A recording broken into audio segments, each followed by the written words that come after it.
तो साइंटिस्ट देखिए 9.5 का थर्ड क्वेश्चन करेंगे।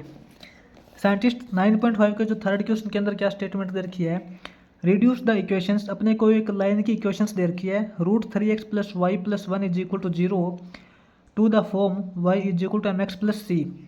अपने को इस इक्वेशंस को इस फॉर्म के अंदर कन्वर्ट करना है and hence find the slope, और हमें इसकी स्लोप निकालनी है एंड y इंटरसेप्ट निकालना है इसका, एंड इंक्लिनेशन निकालनी है to the x axis. x axis के साथ में ये लाइन कितने डिग्री का एंगल बनाती है वो भी हमें पता करना है। तो साइंटिस्ट इसके अंदर हम डायरेक्ट नोट करते हैं टू गिवन, अपने को गिवन वैल्यू क्या दे रखी है, यहाँ पे लिखेंगे equation of line. Equation of line, हमें एक लाइन की इक्वेशन दे रखी है, क्या इक्वेशन दे रखी है, √3x + y + 1 = 0। ये इक्वेशन अपने को दे रखी है और फाइंड क्या करना है, टू फाइंड साइंटिस्ट हमें ये करना है कि एक तो इस इक्वेशंस को हमें y = mx + c यानी कि स्लोप इंटरसेप्ट फॉर्म के अंदर तोड़नी है। ठीक है, स्लोप इंटरसेप्ट फॉर्म, एक तो हमें इसको स्लोप इंटरसेप्ट फॉर्म के अंदर तोड़ना है और एक अभी इसकी हमें स्लोप पता लगानी है, स्लोप फाइंड करनी है। एक हमें इसका y इंटरसेप्ट पता करना है, y इंटरसेप्ट कितना होगा। ठीक है, और एक हमें इसका थीटा पता करना है। थीटा का मतलब कि x एक्सिस की पॉजिटिव डायरेक्शन के साथ में ये जो लाइन है वो कितने डिग्री का एंगल बनाती है। ठीक है, ये चार चीज़ हमें पता करनी है। तो इसका सॉल्यूशन देखिए, साइंटिस्ट अपने को लाइन दे रखी है एक, √3x + y + 1 = 0। इसको हम स्लोप इंटरसेप्ट फॉर्म के अंदर तोड़ेंगे। स्लोप इंटरसेप्ट फॉर्म आपको पता है क्या होती है, y = mx + c होती है। ठीक है, तो कंप्लीट रिजल्ट को हम y के इक्वल लिख देंगे। कंप्लीट रिजल्ट को y के इक्वल कैसे लिखेंगे, y को एक तरफ रख लेंगे, बाकी सारा रिजल्ट दूसरी तरफ भेज देंगे। y = ये -√3x हो जाएगा, -√3x हो गया और ये -1 हो जाएगा। ठीक है, कंप्लीट रिजल्ट को हमने y के इक्वल रख दिया। ये देखिए y = mx + c होता है ना, जो x के साथ में होता है वो इसकी स्लोप होती है और जो c होता है वो इसका y इंटरसेप्ट होता है। ये देखिए x के साथ में क्या है, -3 है, तो यहाँ पे हम बोलेंगे m, इस लाइन की जो स्लोप होगी m वो अपने पास यहाँ पे -√3 हो जाएगी और इसके जो y इंटरसेप्ट यानी कि c होगा वो यहाँ पे -1 हो जाएगा। ये इसकी साइंटिस्ट स्लोप इंटरसेप्ट फॉर्म हो जाएगी। ठीक है, ये इस लाइन की स्लोप इंटरसेप्ट फॉर्म है।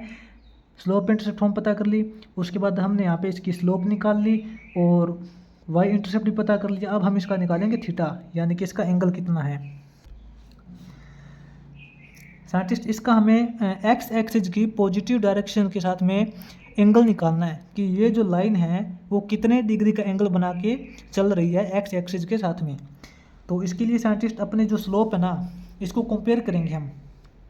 आपको पता है स्लोप क्या होती है, स्लोप होती है साइंटिस्ट टेंजेंट थीटा। ठीक है, स्लोप अपनी होती है टेंजेंट थीटा, और ये जो स्लोप अपनी क्या निकल के आई है, स्लोप अपनी निकल के आई है -√3। इसका मतलब टेंजेंट थीटा = -√3 है, तो हमें यहाँ पे थीटा की वैल्यू निकालनी है। तो साइंटिस्ट कैसे लिखेंगे, tangent theta = -√3। Scientist minus symbol तो साथ में है, √3 को क्या लिखेंगे, √3 को हम लिखेंगे टेंजेंट 60 डिग्री। आपको पता है ना टेंजेंट 60 की वैल्यू ही तो √3 होती है। तो साइंटिस्ट इसके अंदर ये देखिए साथ में माइनस का सिंबल लगा है, तो ये जो टेंजेंट 60 है ना, कंप्लीट माइनस टेंजेंट 60 डिग्री, इसको हम किस प्रकार लिखें कि कंप्लीट रिजल्ट टेंजेंट थीटा के फॉर्म में आ जाए। Tangent theta = minus tangent 60 degree है, तो साइंटिस्ट हम इसको ऐसे लिख सकते हैं क्या, टेंजेंट 90 + 60। क्योंकि अगर आपने थर्ड चैप्टर अच्छे से किया है तो आपको पता होना चाहिए ट्रिग्नोमेट्री फंक्शंस को एक दूसरे के अंदर कैसे चेंज करते हैं। क्योंकि ये देखिए टेंजेंट 90 + 60 करते हैं, टेंजेंट 90 + थीटा करते हैं तो टेंजेंट थीटा ही रहता है। टेंजेंट 90 + थीटा करेंगे तो टेंजेंट थीटा ही रहेगा, यानी कि टेंजेंट 60 ही रहेगा। लेकिन 90 + थीटा करने के बाद सेकंड क्वाड्रेंट आता है और सेकंड क्वाड्रेंट के अंदर टेंजेंट है वो नेगेटिव होता है तो नेगेटिव रिजल्ट देगा, ठीक है। आपने अगर थर्ड चैप्टर अच्छे से किया है तो कोई प्रॉब्लम नहीं आएगी।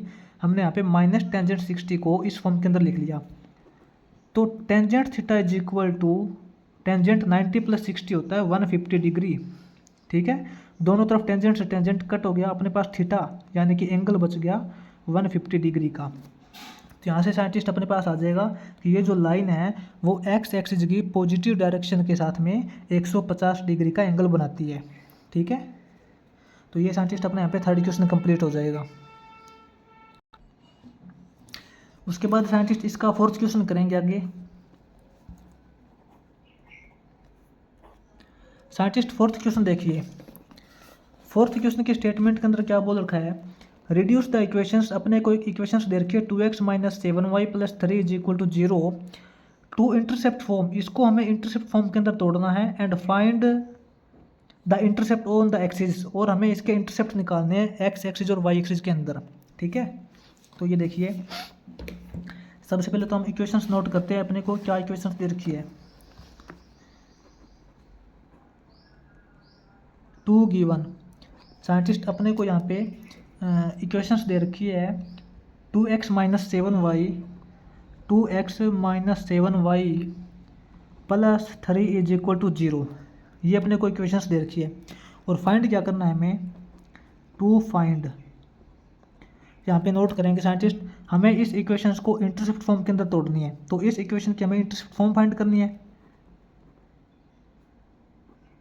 इंटरसेप्ट फॉर्म, इसकी हमें इंटरसेप्ट फॉर्म फाइंड करनी है एंड इंटरसेप्ट निकालने हैं एक्स एक्सिस और वाई एक्सिस के, यानी कि ए एंड बी निकालने हैं, ठीक है। एक्स एक्सिस और वाई एक्सिस के जो इंटरसेप्ट होते हैं वो ए और बी की फॉर्म में होते हैं, आपको पता है।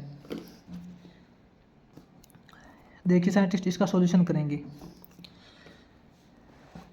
साइंटिस्ट किसी भी लाइन की जो इंटरसेप्ट फॉर्म होती है वो x upon a plus y upon b is equal to 1 होता है, ठीक है। यही लाइन की इंटरसेप्ट फॉर्म होती है और आपको पता है इक्वल टू के अंदर 1 आना जरूरी होता है उसके अंदर। तो इस कंप्लीट इक्वेशंस के इक्वल टू के अंदर 1 कैसे लेके आएंगे, यहाँ पे इक्वेशंस दे रखी है 2x minus 7y plus 3 is equal to 0 दे रखा है। तो हम इसके अंदर करेंगे 2x minus 7y is equal to -3 कर देंगे, ठीक है। इक्वल टू -3 कर दिया तो साइंटिस्ट यहाँ पे क्या करेंगे, ये जो माइनस का सिंबल ये हम इस तरफ लगा देंगे, ठीक है। ये हम बोल सकते हैं कि दोनों तरफ माइनस सिंबल से मल्टीप्लाई करेंगे तो यानी कि ये कंप्लीट रिजल्ट माइनस का हो जाएगा और ये माइनस माइनस प्लस हो जाएगा। एक ही बात है, सिंपल बात है साइंटिस्ट। यहाँ पे अपने पास हो जाएगा 7y प्लस का हो जाएगा और ये -2x हो जाएगा इज इक्वल टू ये प्लस का 3 हो जाएगा, ठीक है। अब अपने को पता है कि इक्वल टू के अंदर 1 होता है, इंटरसेप्ट फॉर्म करते हैं तो इक्वल टू के अंदर 1 आना जरूरी होता है। तो यहाँ पे हम डिवाइड करेंगे, लिखेंगे scientist dividing both side by 3, दोनों साइड हम 3 से डिवाइड करेंगे,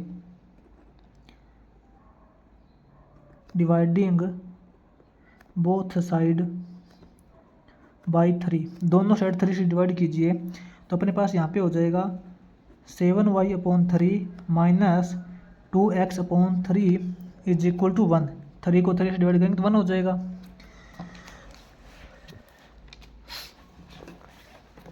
अब देखिए साइंटिस्ट अपने पास ये इंटरसेप्ट फॉर्म के अंदर आ गई ना, x upon a plus y upon b is equal to 1, यही इसकी इंटरसेप्ट फॉर्म होती है।